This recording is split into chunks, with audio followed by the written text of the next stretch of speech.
जय जय माखन चोर, जय गोपीन चित चोर प्रभो। जय जय माखन चोर, करार बिंदे न पदार बिंद, मुखार बिंदे विनये सेवंतम। वटस्य पुत्र वटस्य पात्र सपुटे शयाना,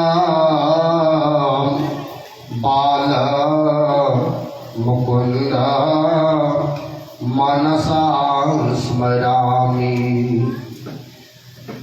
लीत सदा सुधदीनन की, सहज दया के धाम। जननी जनक अशोक के, प्रभो श्रेयसी ताराम। जननी जनक अशोक के, प्रभो श्रेयसी ताराम। प्रभो श्रेयसी ताराम। आइए अखिल पूर्ण ब्रह्मांड नायक त्राता परम ब्रह्म अखिलेश्वर भूत भावन भगवान श्री भोलेनाथ जी महाराज, अकारण कारण परमानंद परमंगार भगवती श्री जानकी मैया जी, भयंकर भयंकर से शेषावतार परम प्रभु के श्री चरणों में बारंबार प्रणाम। मोर मुकुट वंशीधर कन्हैया के पावन श्री चरणों में बारंबार प्रणाम। श्री राधा रानी के पावन श्री चरणों में बारंबार प्रणाम। आप सभी के पावन श्री चरणों में बारंबार प्रणाम करते हुए, जैसा गोस्वामी तुलसी बाबा ने कहा है, काशी राममय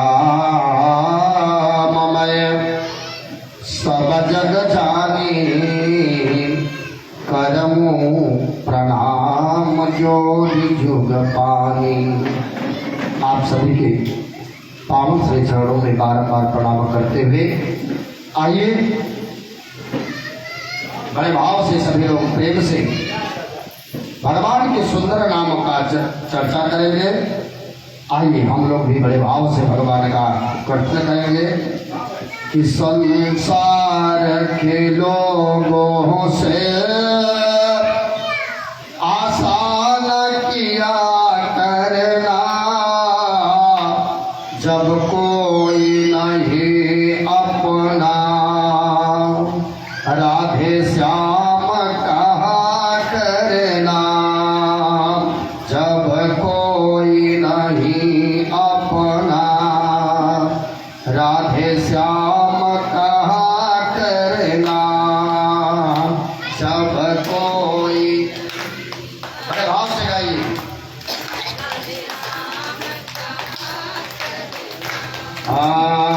संसार के लोगों से आसान किया करना, संसार के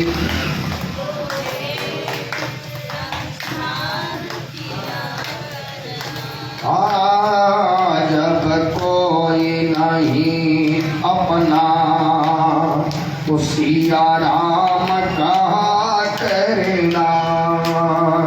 जब कोई नहीं अपना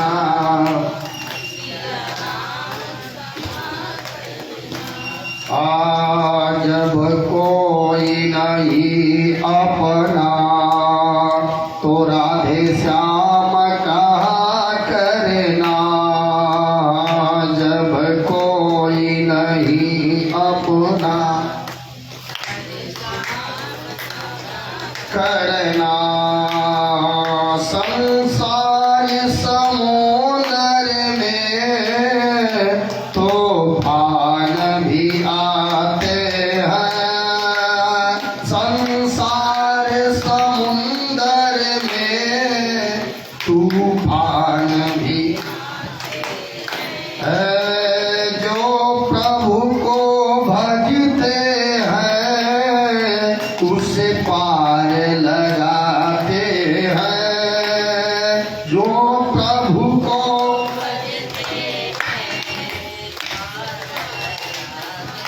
लगाते हैं वो आप ही आएंगे।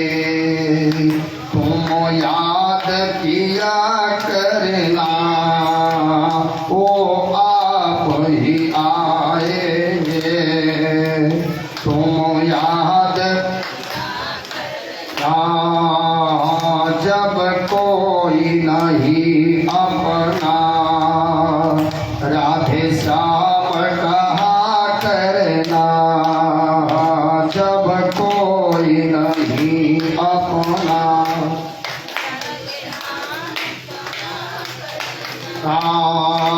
मत भूल अरे बंदे यह देश बेगाना है। मत भूल अरे बंदे है। इस दुनिया में आके तुझे वापस जाना है। इस दुनिया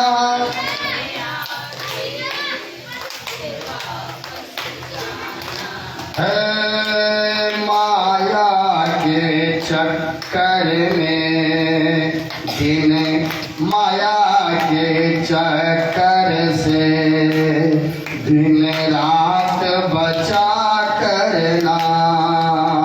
माया के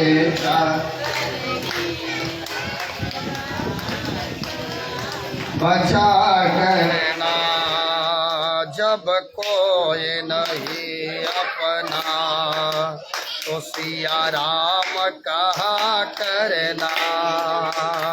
जब कोई नहीं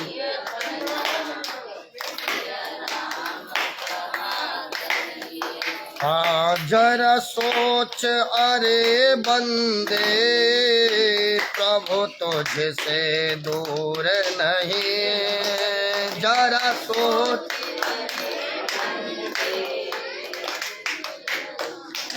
दूर नहीं।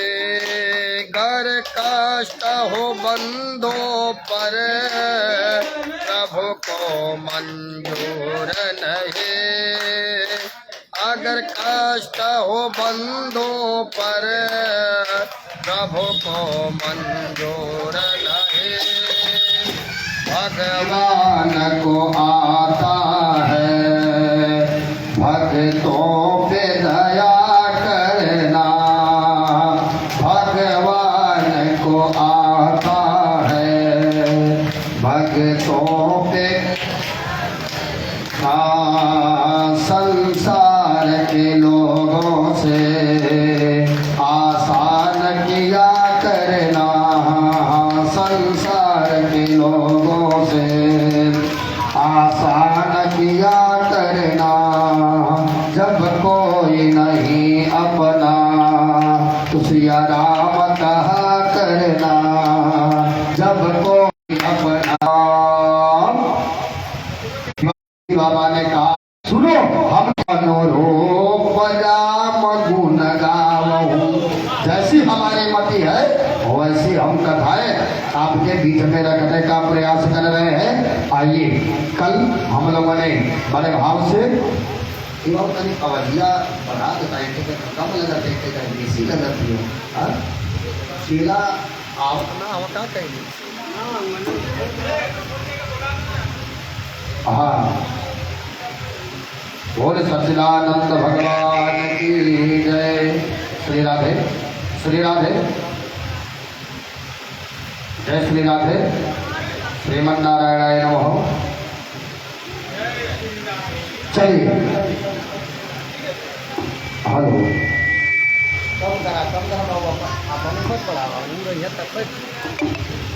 बोले राधा कृष्ण भगवान की। आइए, आज समय कम है और समय के शिकंजे में फंस करके मानव समय मैया सब कुछ करा देता है। बोल सच्चिदानंद भगवान की।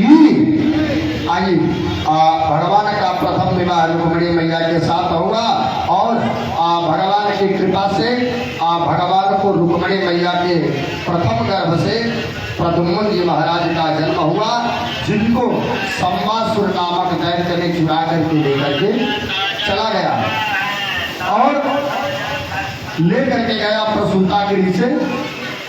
यही सौरी जो है ना सुनाना छोड़ा लिया काहे, क्योंकि कोई ना कोई आपदा बालक या प्रसव वाली माँ को पीड़ा पहुंचा देता है, इसलिए माताएं बहनें कभी सौरी सुना नहीं छोड़ती, किसी ना किसी को बैठा करके जाती है। और आप प्रसूता गिरी से मैया बालक को लेकर के चला गया है सम्मासुर नामक दैत्य और ले जाकर के समुद्र में फेंका और समुद्र में एक मछली मैया राहु नामक मछली है जो निगल गई और समुद्र में सम्मासुर के ही क्षेत्र के मछुआरे मछलियां पकड़ रहे थे और उनकी जाल में वही मछली आ गई जिस मछली ने बालक को निगला था, घोटा था। मछुआरों ने सोचा ले चल के हम अपने राजा को भेंट कर दे और राजा को ले जाकर के भेंट किए मैया। और आज राजा प्राप्त किया है और सम्मासुर के ही रसोईया में एक देवी है जो कार्य किया करती थी और आज सम्मासुर महाराज क्योंकि वह देवी कौन है भैया, आइए थोड़ा सा पीछे हम लोग चलते हैं। और यह बालक कौन है, जब मछली काटी गई तो आज उसके गर्भ से एक नन्हा सा बालक जन्म लेता है। वह बालक कोई और नहीं भगवान कन्हैया का पुत्र है प्रद्युम्न जी महाराज।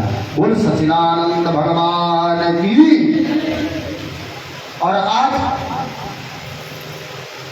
सम्मासुर के ही राज्य में नारद बाबा ने बताया और जाकर के मायावती जिसका नाम था दासी वह पहुंच गई है और सम्मासुर के घर में इस बालक का लालन पालन करने लगी। लालन पालन करने लगी और जब लालन पालन करने लगी धीरे धीरे बालक पढ़ने लगा। मैया एक तरफ मैया उसके साथ पुत्र का व्यवहार कर रही है और दूसरे तरफ वही मैया रात्रि के समय में पति की जैसा व्यवहार कर रही है। और आज बालक पूछ पड़ता है, हे देवी आखिर तुम कौन हो जो इस प्रकार से तुम मेरा मातृत्व प्रेम भी कर रही हो, पतित्व प्रेम भी कर रही हो, आखिर तुम हो कौन। आज वह देवी अपना पूर्ण परिचय बताती है कि नाथ मैं कोई और नहीं, मैं आपकी पत्नी रति हूँ। कहा अच्छा मैं आपकी पत्नी रति हूँ। अब क्या था मैया, अब रति मैया हूँ और आज समस्त अपने को मैया बताने लगी और कहा कि अच्छा रति हूँ। कहा जिस समय आप भगवान शिव जी को अमोघ बार मारे हैं उस समय आज भगवान शिव जी की आंखें खुली, तीसरा नेत्र खुला और आप जल करके भस्म हो गए। मैं भगवान शिव जी के चरणों में प्रार्थना की और भगवान शिव जी ने आज मुझे आशीर्वाद दिया है। कहा जब जादू बंसा कृष्ण अवतारा,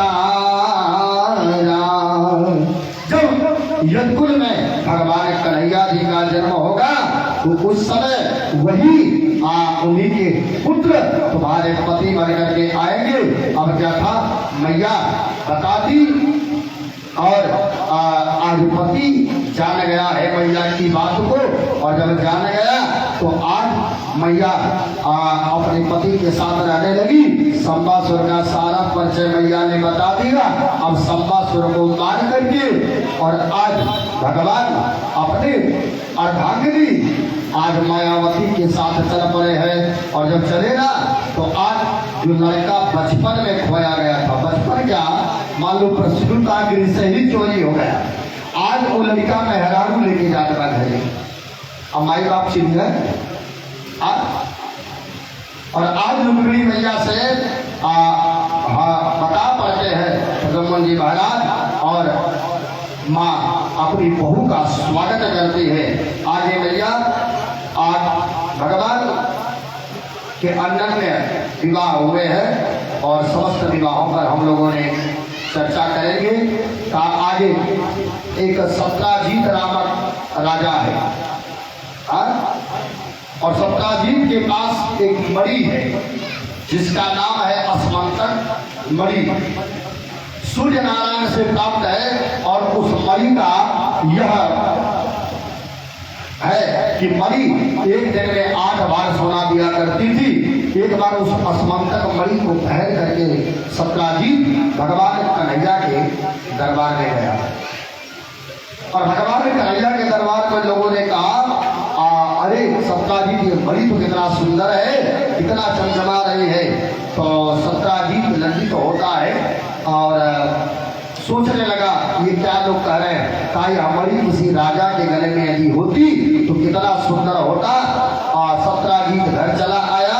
कुछ दिन बाद उसका भाई है प्रसेनजीत और प्रसेनजीत जो है आज प्रसेन चल पड़ा है शिकार खेलने उस मणि को पहन करके और उस पर एक व्याघ्र की नजर पड़ी।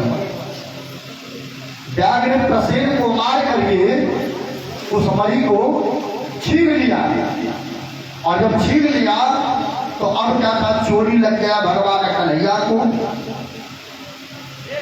और एक दिन सत्राजीत की पत्नी आकर के यह बात रुक्मिणी मैया से कही और रुक्मिणी जी ने अपने पति देवता भगवान कन्हैया से कही है। और कन्हैया जी ने कहा अब तो चोरी लगा है तो भाई इसका निस्तारण करना चाहिए। और भगवान कन्हैया चले व्याघ्र अश्वों के चिन्हों को पकड़ करके भगवान पहुंचे जंगल में और वहां पहुंचे तो देखे कि प्रसन्नजीत मरा पड़ा है। बगल में देखे कुछ दूर चिन्हों को देख करके गए तो व्याघ्र के चिन्ह किसी जंगली जीव का चिन्ह है। व्याघ्र के चिन्हों को पकड़ करके भगवान गुफा में पहुंचे और उस गुफा के पास व्याघ्र भी मरा पड़ा था। अंदर गए तो एक देवी उस मणि को लेकर के खेल रही है। भगवान ने मणि मांगा, इतने में उस मणि जो ली थी बेटी आज उसके पिता आ जाते हैं। कौन? जामवंत जी। जामवंत जी आ गए और जामवंत जी ने और भगवान कन्हैया में 28 दिनों तक युद्ध हुआ है। क्यों?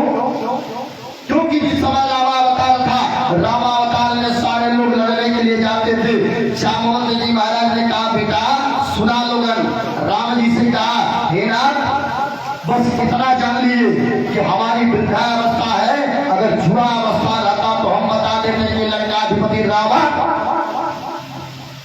पल भर में लाकर सीता मैया को आपके चरणों में चढ़ा देगा।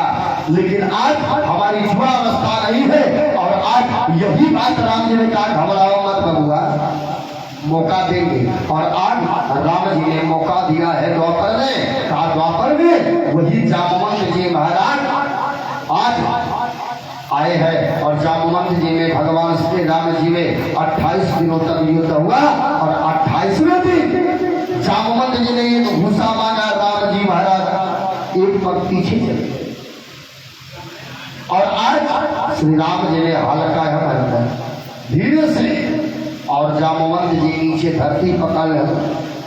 जामवंत जी धरती पकड़ लिए, कार्य किसी साधारण का मुक्का नहीं है और आज भगवान श्री राम जी के चरणों में गिर जाते हैं। हे नाथ आप कौन हो? ये कोई साधारण व्यक्ति नहीं हो सकता है। ये मेरे रघुकुल शिरोमणि भूषण दशरथ नंदन श्री राम के सिवा कोई और नहीं हो सकता। साक्षात आप नारायण हो सकते हो। और आज जामवंत जी महाराज 28वें दिन आज भगवान श्री राम जी के चरणों को पकड़ लिए, भगवान कन्हैया के चरणों को पकड़ लिए। कहा प्रभु आप अपना वास्तविक स्वरूप दिखाइए।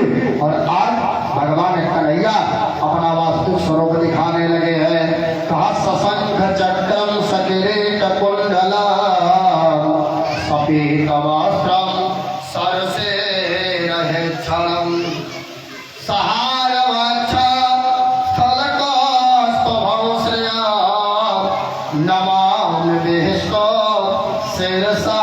चतुर्भुजम।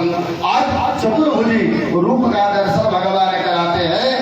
बोलिए राधा कृष्ण भगवान की। आज राधा कृष्ण भगवान का दर्शन हो जाता है भैया। और आज जामवंत जी महाराज अपनी बेटी का पानी ग्रहण संस्कार भगवान से करते हैं। ये भगवान का दूसरा विवाह होता है। इससे जामवंती मैया से ये भगवान का दूसरा विवाह हुआ।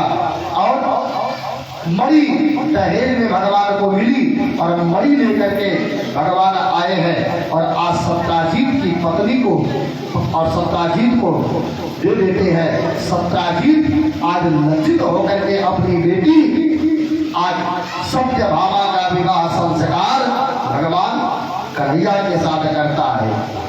चौथा विवाह हुआ। तीसरा चौथा तीसरा का हाँ तब तो सावधानी से करना सुना तो गड़बड़ा भी जाए कबो कबो। हाँ आज विराम है तो जान लीजिए। तीसरा विवाह सत्यभामा मैया के साथ हुआ। अब आगे चलिए भगवान एक बार पहुंचे हैं कहा इंद्रप्रस्थ। अर्जुन आदि के साथ एक दिन भगवान इंद्रप्रस्थ घूम रहे हैं। उसी समय यमुना मैया की पावन तट पर एक देवी तप कर रही है। भगवान को प्राप्त करने के लिए अर्जुन जी ने पूछा तुम कौन हो देवी? उसने बड़े भाव से जवाब दिया कि हे नाथ अहम देवस्य सवितोर दुहिता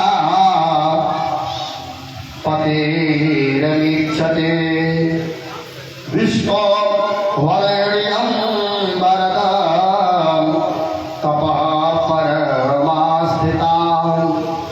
काहे ना महाराज मैं संता की दुहिता हूँ। मेरा नाम कालिंदी है और मैं इस यमुना में जाने भगवान कन्हैया को पति रूप में प्राप्त करने के लिए तप कर रही हूँ। और आज इस बात को अर्जुन जी महाराज जाकर के भगवान कन्हैया से बताए कि नाथ वो आपको पाने के लिए कर रही है। और भगवान आज उस कालिंदी मैया के साथ पानी ग्रहण संस्कार करते हैं। बोल श्री सच्चिदानंद भगवान की। आगे भगवान का एक चौथा विवाह हुआ। अवंती उज्जैन के राजा है बिंद और अरविंद।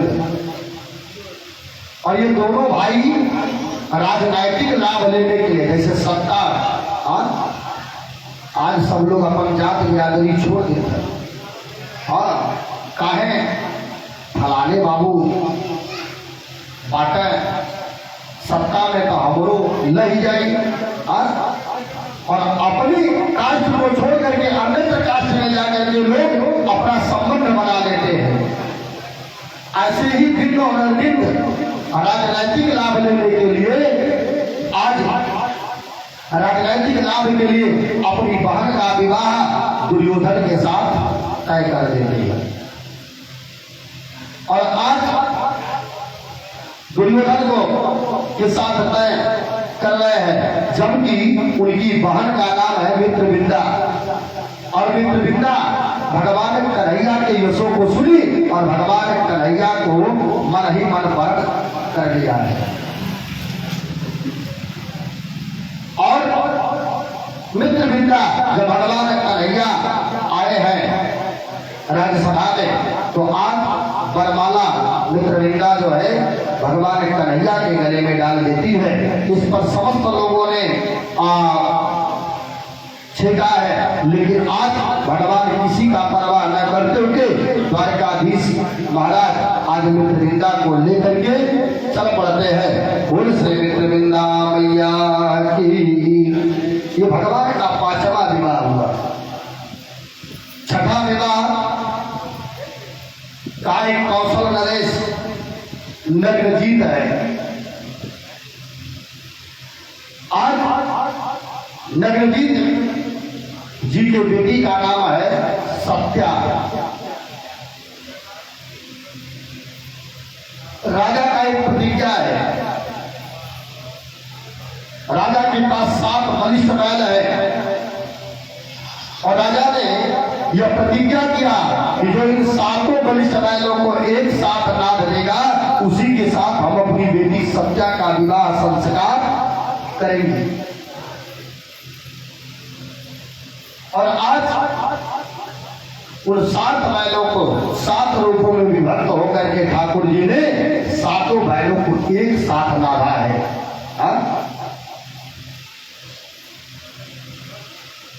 पहले बैलों से खेती होती थी, आज भी कहीं कहीं बैलों की जोड़ी मिलती है।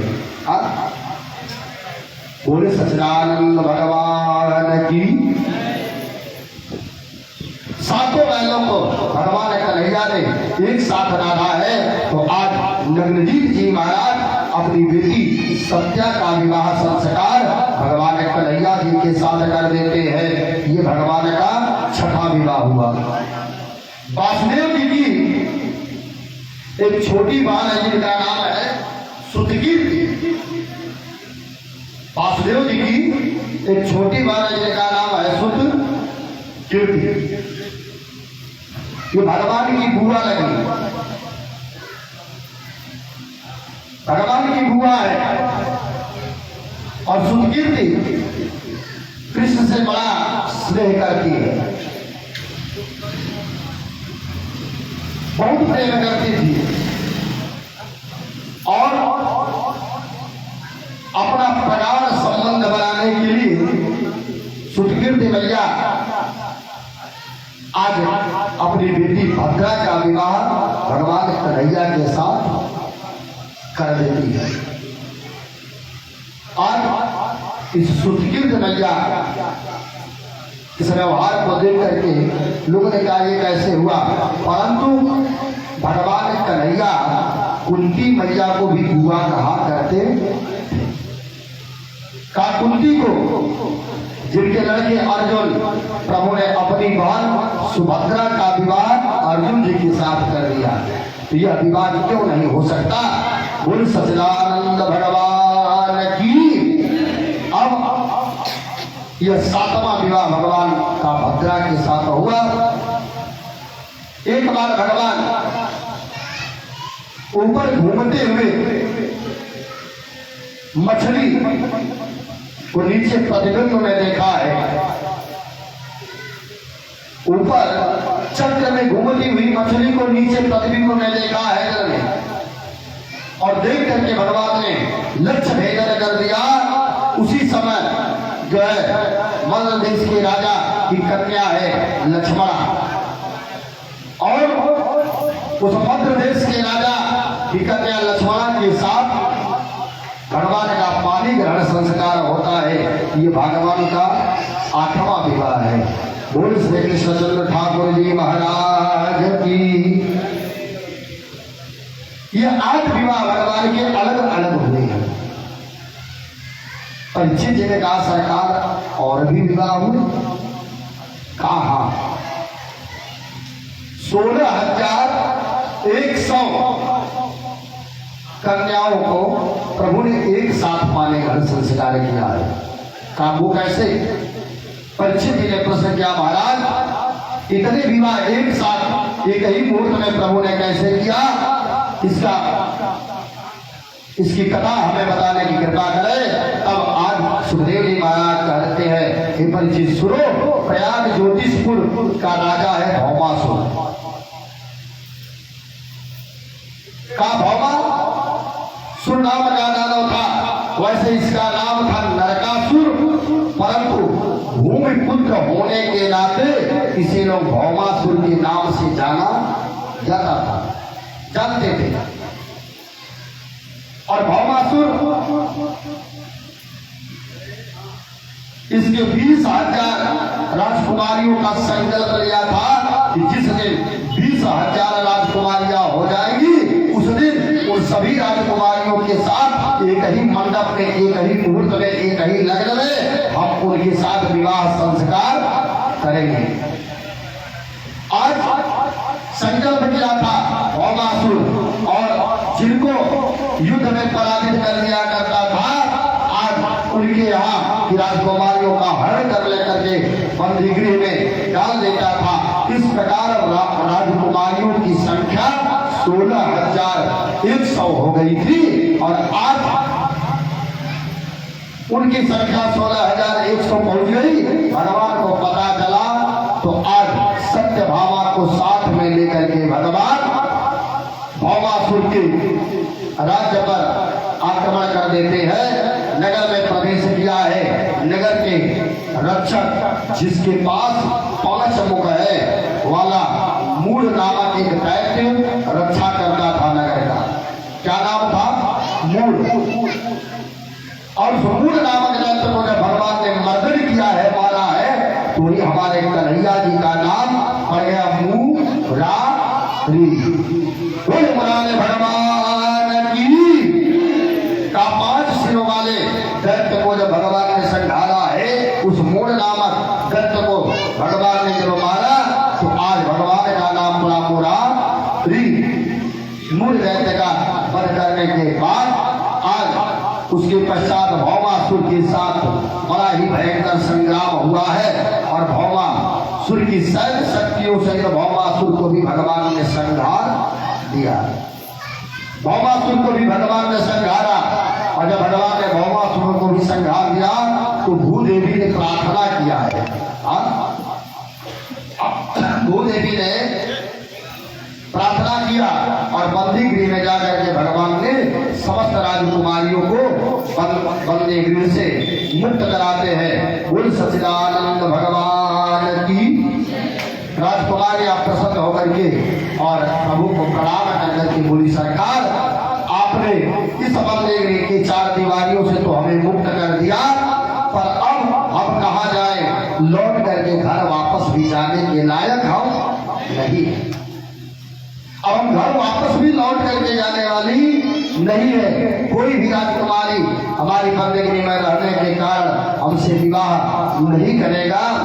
आज समस्त देवियों ने कहा, सरकार इतनों दिनों तक हम इसी बंद खाना में रहे, अब हमसे विवाह भी कोई नहीं करने के लिए तैयार होगा, इसलिए अब तो मृत्यु के अतिरिक्त और कोई दूसरा रास्ता नहीं है, कोई मार्ग सूझता है नहीं। हे प्रभु हमारा उद्धार कीजिए।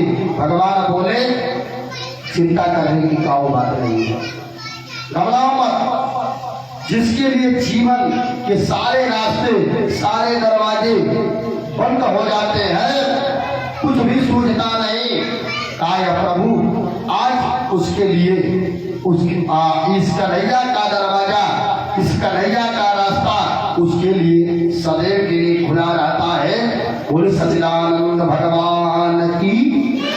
तब तो समस्त राजकुमारियां भगवान के श्री चरणों में समर्पित हो गई, और प्रभु उन समस्त राजकुमारियों को 16,100 कन्याओं को भगवान ने नवजीवन प्रदान कर दिया है, और ये जीवन आपके चरणों में ही समर्पित है। भगवान ने कहा, अच्छा ठीक है, तथास्तु।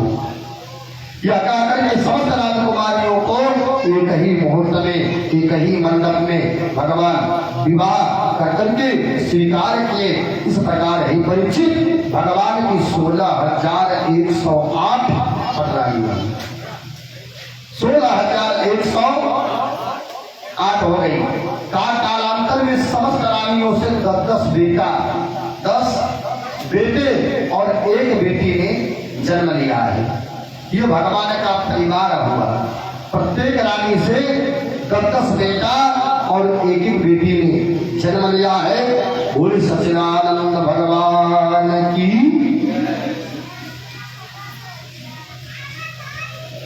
श्री कृष्ण गोविंद हरे मुरारे, हे नाथ नारायण वासुदेवा। श्री कृष्ण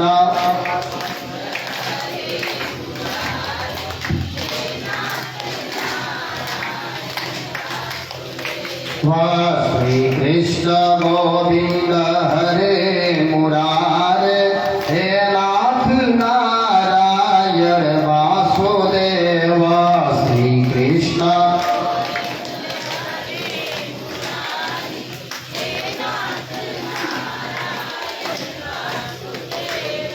हे नाथ नारायण वासुदेवा, हे नाथ नारायण वासुदेवा।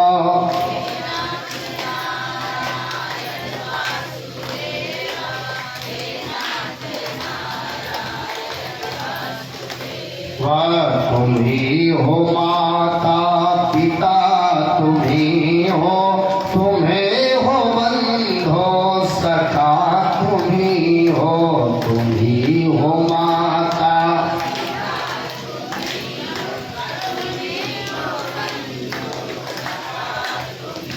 ओ तुम ही हो सर्वं मम देव देवा, हे नाथ नारायण वासुदेवा। श्री कृष्ण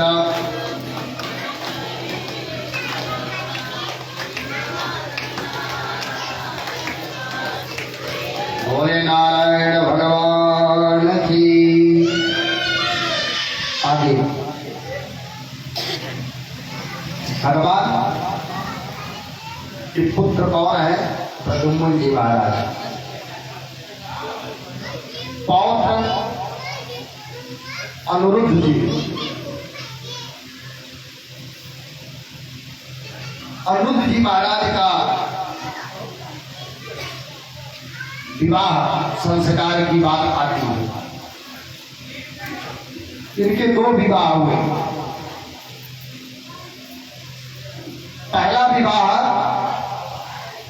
रुक्मिणी जी के भाई जो रुक्मी है उसकी नातिन के साथ होता है। रुक्मी के घर प्रभु बारात लेकर के आए। इधर विवाह हो रहा था और उधर भगवान के ज्येष्ठ भ्राता जो है दाऊ जी महाराज, उनको पकड़ करके रुक्मी आज बोला, दाऊ जी चलो कुछ द्रुत क्रीड़ा खेलते हैं। द्रुत क्रीड़ा खेले। और क्या था, पासे फेंकने लगे। अब दाऊ बार बार जीत रहे हैं, रुक्मी बार बार हार रहा है। आप हार रहे हो, उससे ठाकुर सुहागी करने वाले जो वहां बैठे थे वह आपस में बात कर रहे हैं और बात कर करके रुक्मी का साथ दे रहे हैं, समर्थन कर रहे हैं। अचानक उसी समय आकाशवाणी होती है कि हे दाऊ जी महाराज, द्रुत क्रीड़ा में आप विजयी हुए। दाऊ जी महाराज गदगद हो गए। दाऊ जी महाराज गदगद हो गए। कहो मानोगे ना, आकाशवाणी ने जो कहा है वो सत्य है।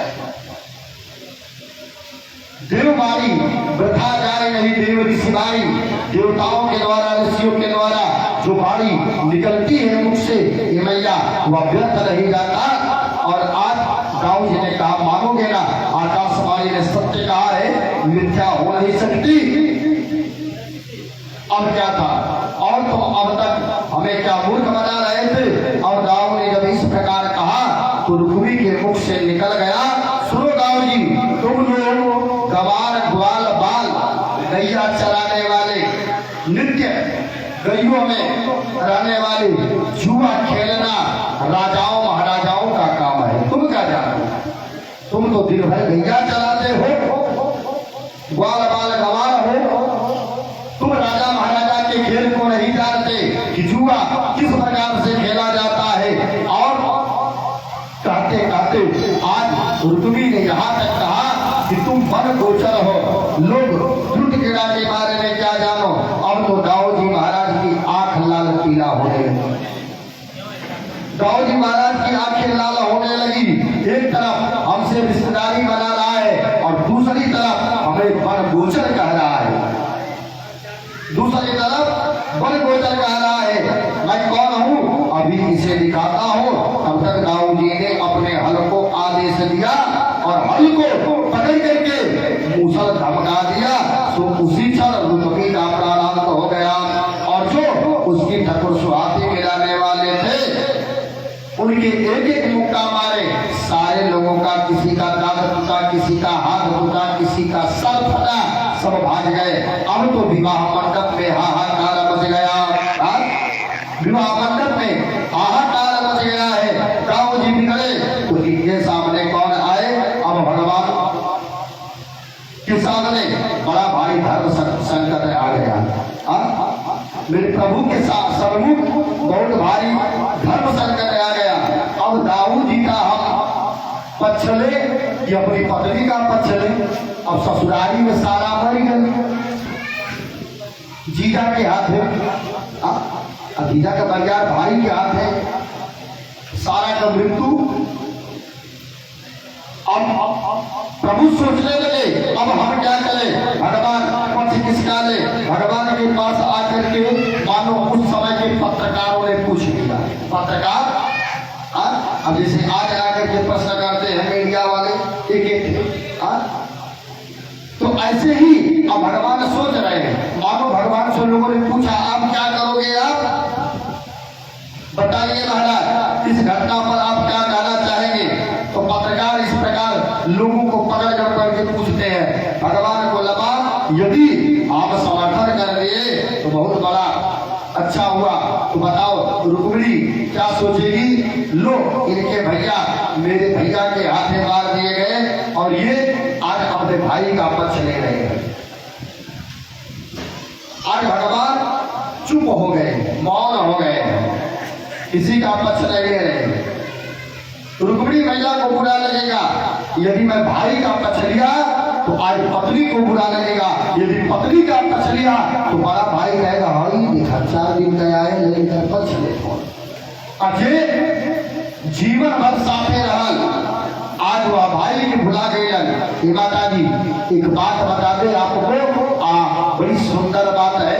जिस समय भरत जी महाराज अपने भैया को मनाने के लिए गए ना, सब लोग मना रहे हैं और बारी आई है। भरत जी ने कहा हे गुरुदेव भगवान अब आप कहोगे तो मान जाएंगे।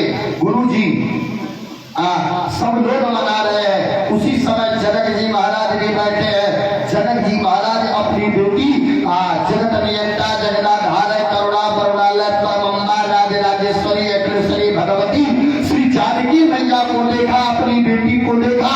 जनक जी महाराज सोचने लगे मारे धन्य हो बेटी, तूने आज मेरे हृदय को गदगद कर दिया, मेरे कुल को आज तूने गदगद कर दिया।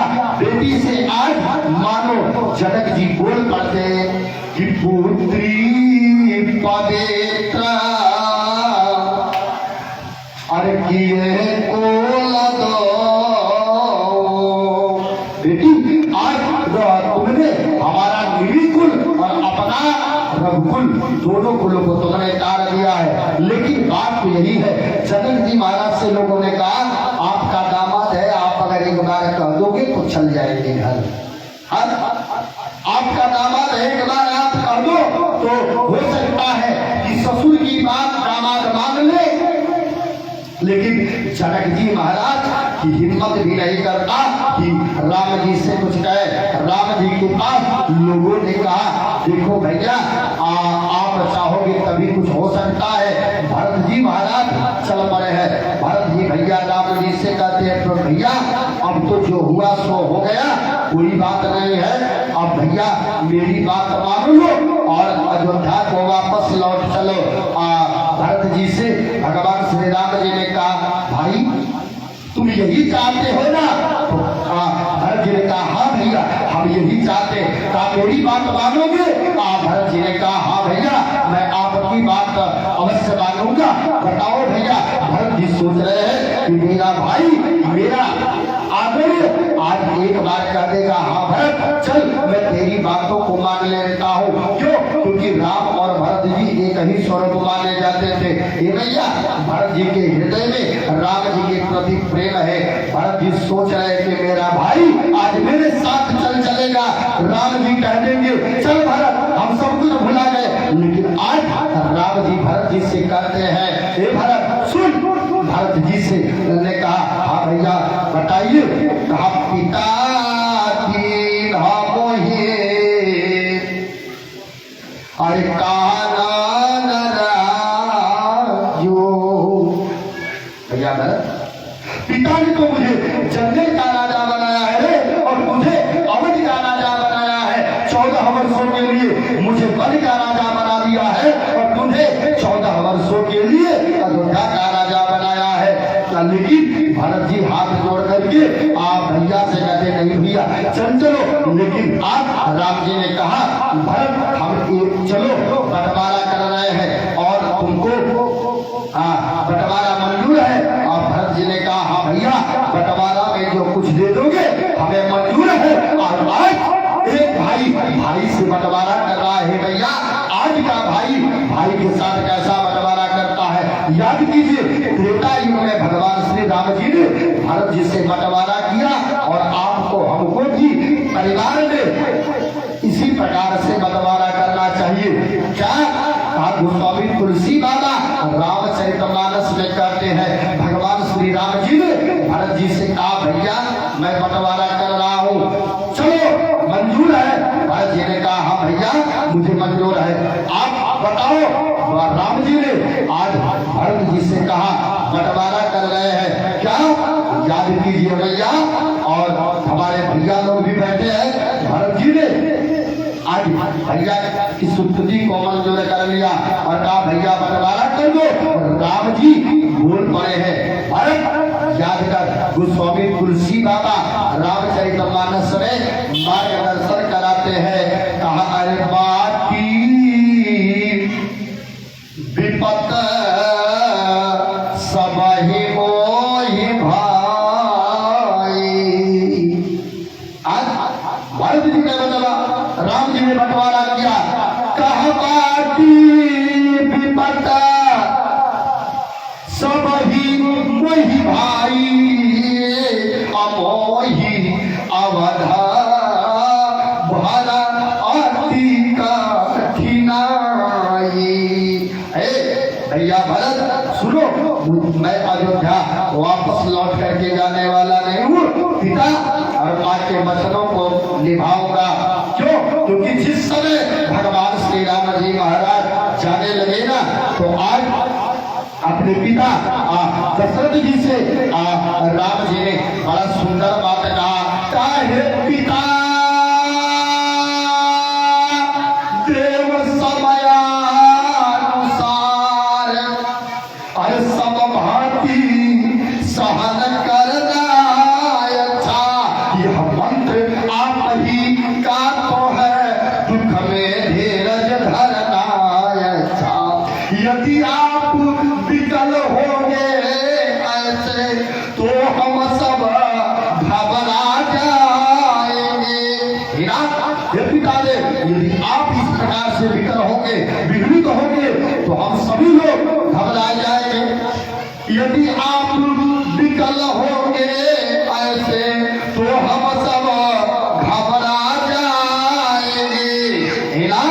और जब 14 वर्ष का वनवास पूर्ण होगा तो हम कुशल सहित घर आएंगे। जब 14 वर्ष पूर्ण होंगे हम कुशल सहित घर आएंगे। हम कुशल सहित घर आएंगे। और आज किसी ने बड़ी सुंदर बात कहा है। आइए बड़े भाव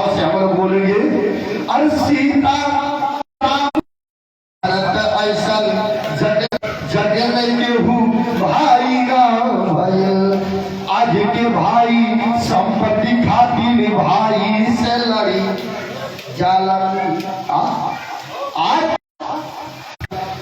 बापू के दिहला राज भरत जी अरे अपने से फुकरवलन बोले है जैसन वैसन हमारे अरे बोले हम है जैसन वैसन हमारे कि माई ना भाई वो हमारी माई ना भाई किसी का राम जैसन केहू के सगाई ना भाई।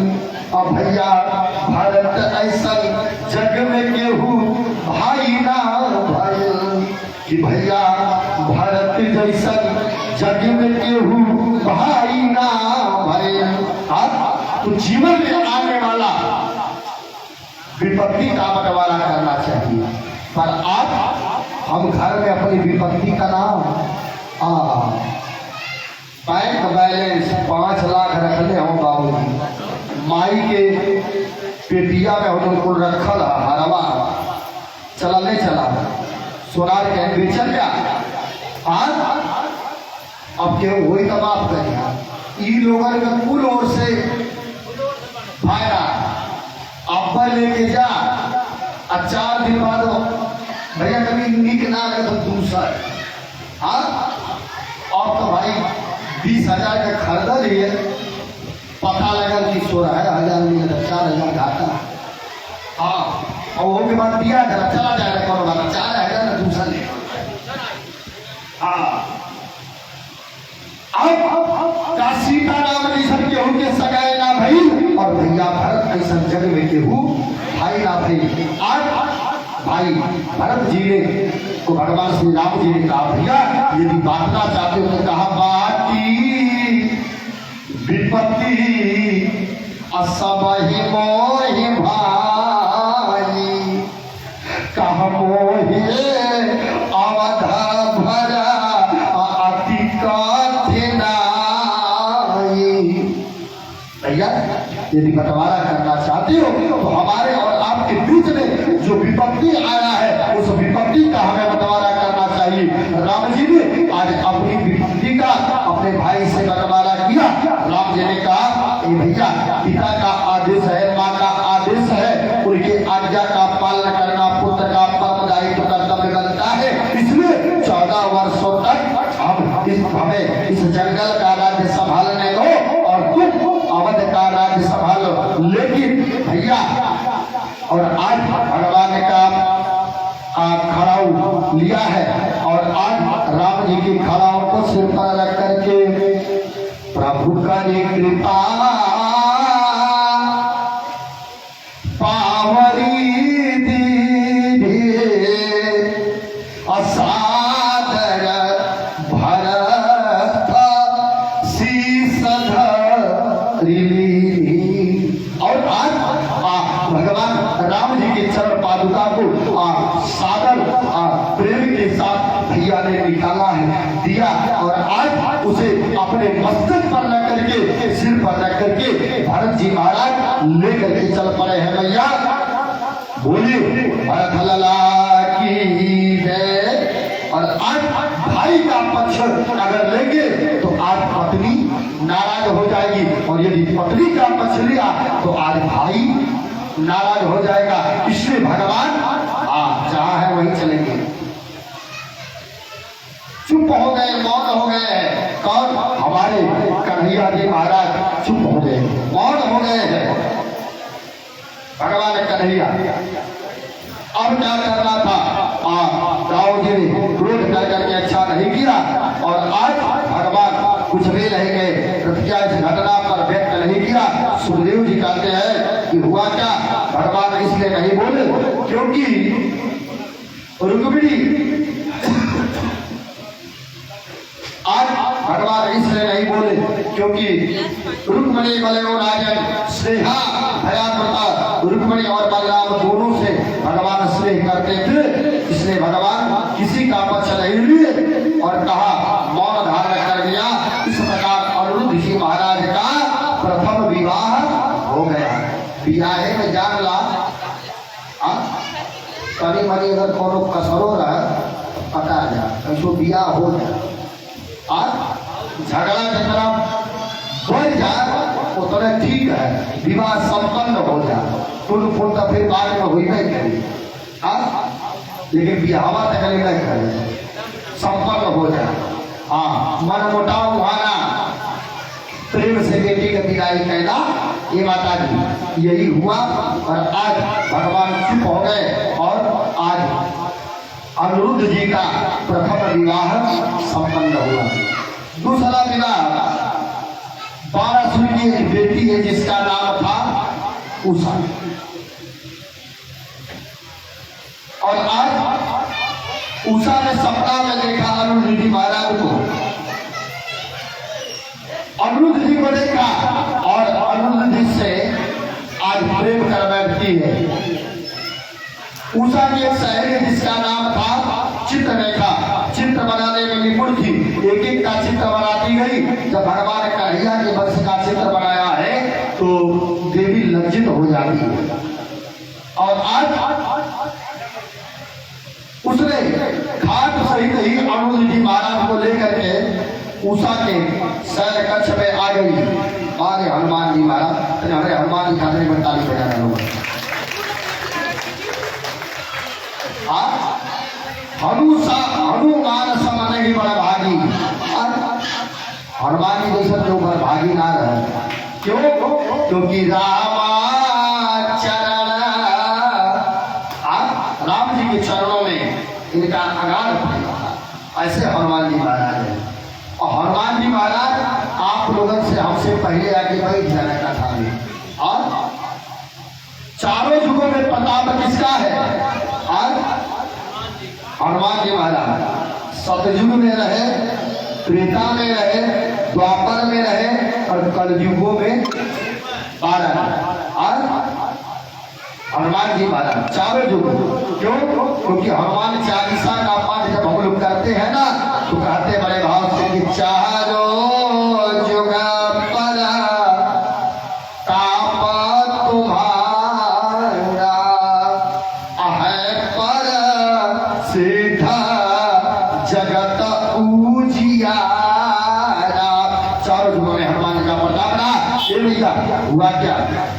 लेकर के आए, समय बीतता गया, लोगों ने देखा इस समय देवी उषा बड़ा प्रसन्न रह रही है। लोगों ने कहा आखिर कारण क्या है? और उषा मैया के कमरे में जब बारासुर गया है तो आज पुरुष को प्राप्त किया है, पकड़ करके कारागार में डाला है।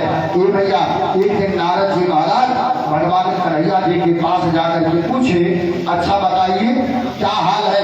कन्हैया जी ने कहा सब बढ़िया है। कहा और घर परिवार का सब मजे में है। कहा क्या हुआ? क्या अनिरुद्ध जी महाराज भगवान चल पड़े, और जब वहां चले तो बारासुर भगवान शिव जी का उपासक था, और भगवान शिव जी महाराज आज बारासुर की रक्षा करने लगे हैं भैया। और इधर जब भगवान शिव जी महाराज आए हैं और इधर से प्रभु चले, दोनों लोग पहुंचे, भोले बाबा से भेंट हुई नारायण की। नारायण ने कहा अरे सरकार आप, कहना आप कैसे? कहना हमारे पोता यही बंदी बा। तो कहना हमारे भक्त बा। जहाँ तो आज पोता बंद है और हमारे भक्त बंद गई। अब तो क्या था भैया? और भोले बाबा का परम भक्त है। भोले बाबा अच्छा ठीक है, अब रक्षा पर आकर के भोले बाबा बैठ गए, मुख्य द्वार पर पहुंच गया, त्रिशूल लेकर के बाबा भोलेनाथ खड़े हैं। तू चला जाकर के अंदर विश्राम कर, अब तो द्वारकाधीश आए, युद्ध के लिए आए। भोले बाबा ने देख करके नमस्कार किया। भोले बाबा ने कहा हमारा चेला है, और इधर नारायण भगवान ने कहा हमारा पोता है। अब क्या था? दोनों ही आमने सामने हो गए। भयंकर युद्ध प्रारंभ हो गया। सारे देवता आज सोचने लगे अब क्या होगा, और दोनों शक्तियां सन्मुख हो गई है। भोले बाबा ने अपना अत्यंत अमोघ अस्त्र छोड़ा है, तो भगवान नारायण आज अपना नारायण अस्त्र छोड़ देते हैं। आज महात्मा सारे खड़े हो गए, सरकार क्या अभी प्रलय करना है? आप दोनों विभूतियां यदि टकरा गई तो अभी विश्व में संघ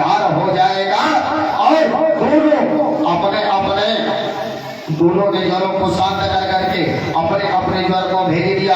द्वारकाधीश वैष्णव ज्वर को भेजते हैं और भोले बाबा माहेश्वर ज्वर को भेज दिए। वैष्णव ज्वर और माहेश्वर ज्वर दोनों टकराए। अंत में वैष्णव ज्वर ने माहेश्वर ज्वर को परास्त कर दिया। बोल सच्चिदानंद भगवान की। माहेश्वर ज्वर को शांत कर दिया है। अब क्या था? वैष्णव ज्वर माहेश्वर ज्वर को परास्त कर दिया। माहेश्वर भगवान 4 श्लोकों में भगवान की स्तुति गान करते हैं, जिनका नित्य पाठ करना चाहिए। आज माहेश्वर ज्वर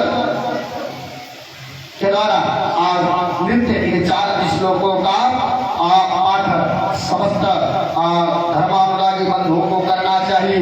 और माहेश्वर भगवान ने बड़ा सुंदर स्तुति गान किया और भगवान उस स्तुति से प्रसन्न हो गए।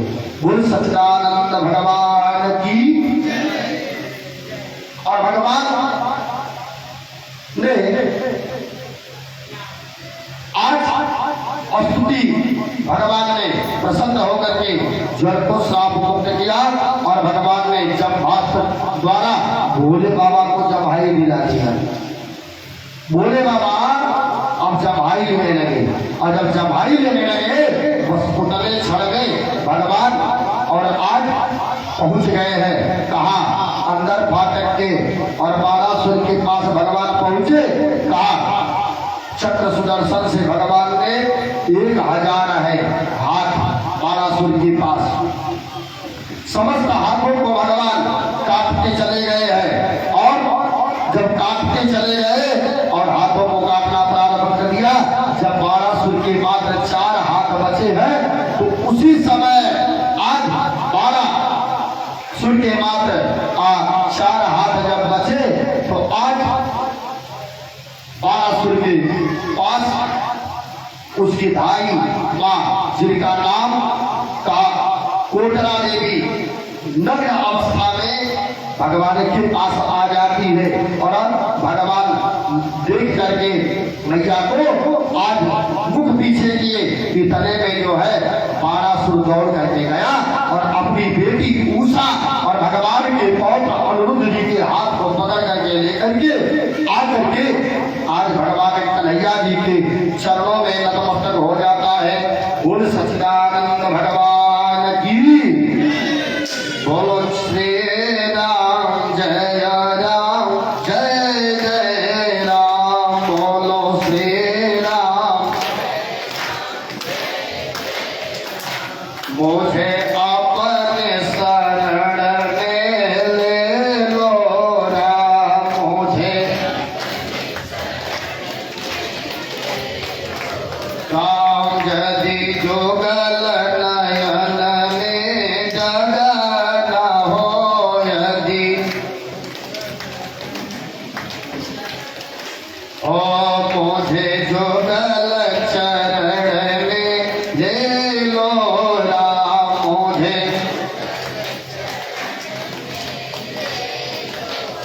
भोले राजा रामचंद्र भगवान की।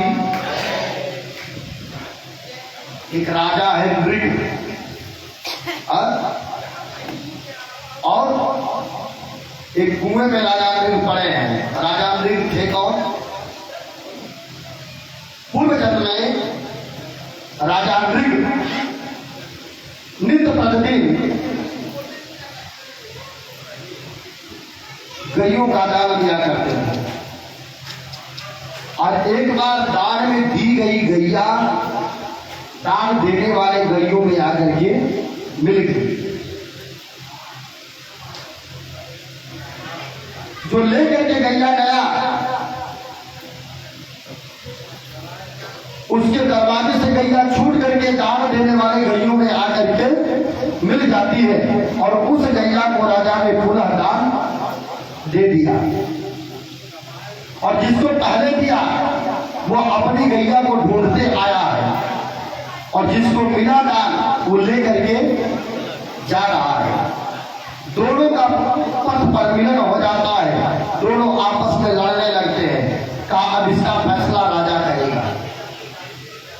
राजा के पास आए, राजा ने कहा भैया एक काम करो, इसके बदले में दूसरी गैया हम आपको दे रहे हैं। उसने कहा नहीं, जब चाहिए तो यही गैया चाहिए। इस पर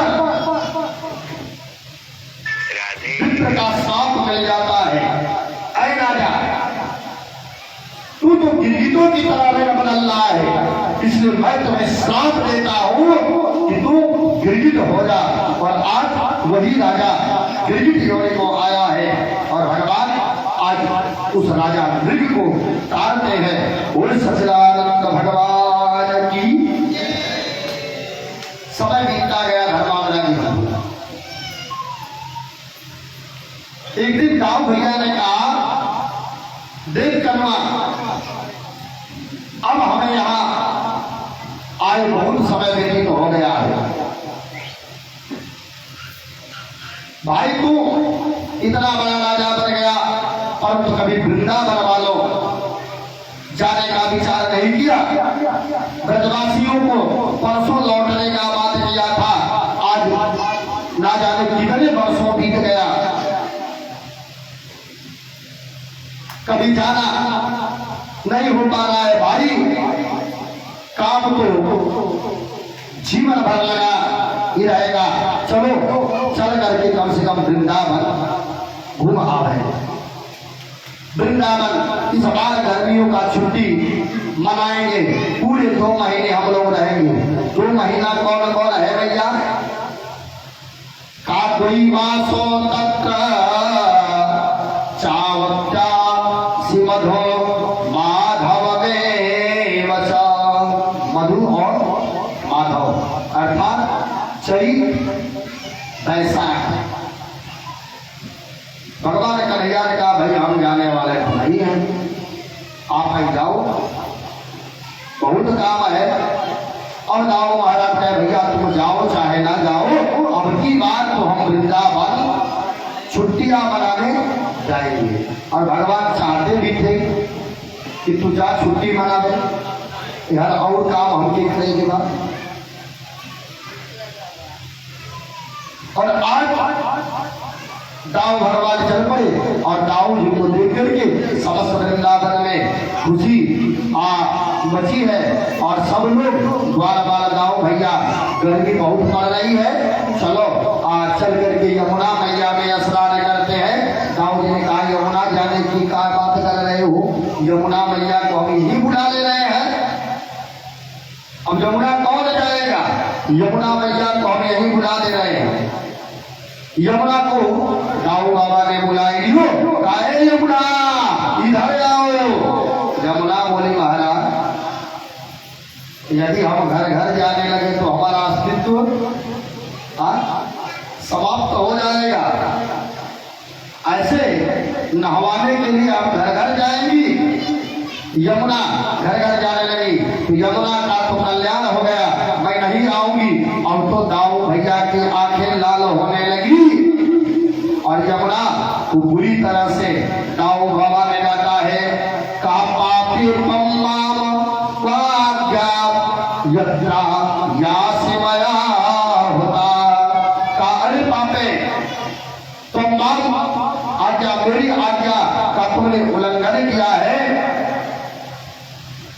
मेरा तूने अनादर किया है, उसका आज तुझे मैं फल चखाता हूं।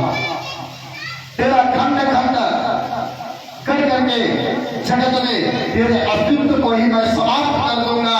जो हल और मूसल संभाले और हल पृथ्वी पर पटका, यमुना मैया का मुठी और तुरंत दिव्य रूप में यमुना मैया प्रकट होकर के चरणों में गिर पड़ी है। राम राम महाबाहो न जाने तव विक्रम यस्याकाशेन विद्यता जगते जगतः पते। काहे अनंत हे महाभाव, हे जगदीश्वर, मैं आपके बल पराक्रम को समझ नहीं पाई, मेरी इस अधीशता को क्षमा करें। अब दाऊ जी महाराज आपको प्रसाद हुआ। सुखदेव जी कहते परीक्षित आज भी श्री राम वृंदावन में मैया जी दाऊ के हल के प्रभाव से टेढ़ी होकर के बहती है। यमुना मैया का धारा आया और वही से पलट गया है। बोल सच्चिदानंद भगवान की। इस स्थान पर यमुना की धारा कभी सीधी नहीं हुई, टेढ़ी बहती है। आज तक सीधी नहीं हुई। बलराम जी के अंतर पराक्रम का परिचय आज भी यमुना मैया में वक्रता प्रदान कर रही है। और इधर द्वारिका जब तक दाऊ जी रहे किसी की हिम्मत ना पड़ी कि कोई द्वारका की तरफ आंख उठा करके देख सके। और आज द्वारका में भगवान रहने लगे। आगे धर्मांतरा की बधू एक बार दुर्योधन की बेटी लक्ष्मणा का स्वयंवर हो रहा था और उस स्वयंवर में भगवान जाम्बवती नंदन सांब जी महाराज पहुंच गए और सांब ने उस देवी लक्ष्मणा का हरण कर लिया। सांब अर्थात भगवान के पुत्र जाम्बवती का बेटा हरण कर लिया है। और सांब को लोगों ने बंदी बना लिया। दुर्योधन आदि ने बंदी खाने में डाल दिया। दाऊ जी को जब यह समाचार मिला तो सांब को छुड़ाने के लिए चले गए। क्यों? क्योंकि दुर्योधन उनका चेहरा था। और दुर्योधन के पास पहुंचे, स्वागत किए कौरवों ने आज अपने गुरु जी का स्वागत किया। दुर्योधन ने दाऊ जी से आज गदा युद्ध सीखा था, इसलिए दाऊ को अपना गुरुदेव मानता था। दाऊ ने कहा भाई दुर्योधन तुमने हमारे भतीजों को बंदी बनाया है। दुर्योधन ने कहा उसने हमारी राजकुमारी का हरण करने का दुशासन किया।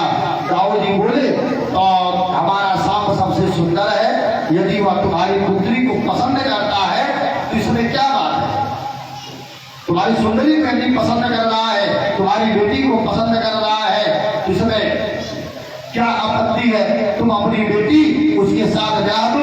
संबंध तो तुम्हें कहीं ना कहीं पक्का करना है। और सांप जैसा मानते हैं इसका मतलब ये नहीं कि उनके मन का अमल करें। आया तो आपका आदेश देने लगे। अब आप हमारे कोई राजाधिकार तो है थोड़ी। गुरुदेव की सर्वदा कृपा का दर्शन किया जाता है। आप जो है अपने हल मुसल संभाल लीजिए।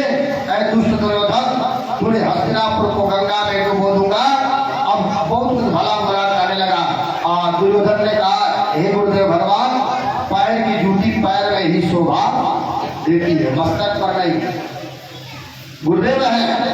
दुर्योधन बोला गुरु आप भी अपनी औकात में रहिए। जब बात यहाँ तक हुई तो अब दाऊ बाबा कहाँ तुम रहते? दाऊ बाबा को गुस्सा आया, कहा हस्तिनापुर को गंगा में डुबो दूंगा। इतना कह करके दाऊ बाबा धरती पर अपने हल को पटका और सारी हस्तिनापुर को गेंद की तरह गंगा जी में डुबेने लगे। हाहाकार मच गया। कौरवों ने दाऊ जी के चरणों में गिर करके क्षमा मांगी, गिड़गिड़ाने लगे। कहा हे दाऊ जी महाराज, हम मूर्खों के अपराध को क्षमा करिए, हम आपके बल और पराक्रम को समझ न सके। और आज दाऊ जी का क्रोध शांत होता है और परीक्षित आज भी हस्तिनापुरी गंगा जी की तरफ झुकी पड़ी है। बोल सच्चिदानंद भगवान की। इस प्रकार सांब का विवाह आज लक्ष्मणा के साथ हो जाता है। दुर्योधन की पुत्री नारद बाबा को चिंता आई कि कैसे प्रभु एक साथ इतने राजकुमारियों के साथ रहते हैं। और आज ब्रह्म मुहूर्त में जो है प्रभु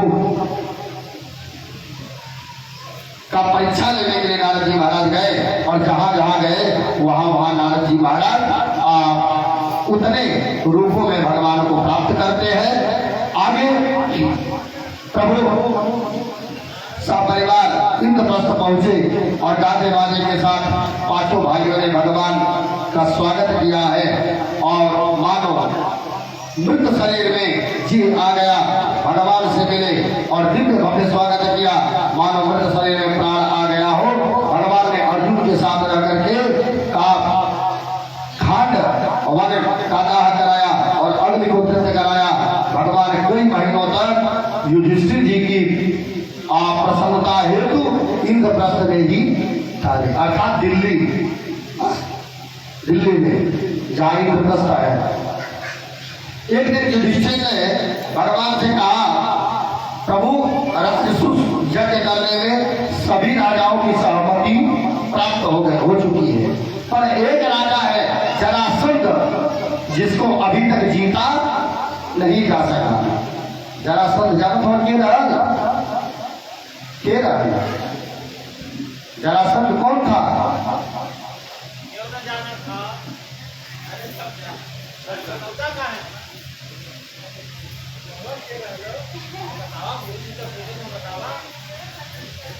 चला अस्थि प्राप्ति की जानत दूर से मेहरारू के कर रहा है ना मालूम। कंस का नाम सुन ले रहा नंबर केकर लड़का रहना कंस?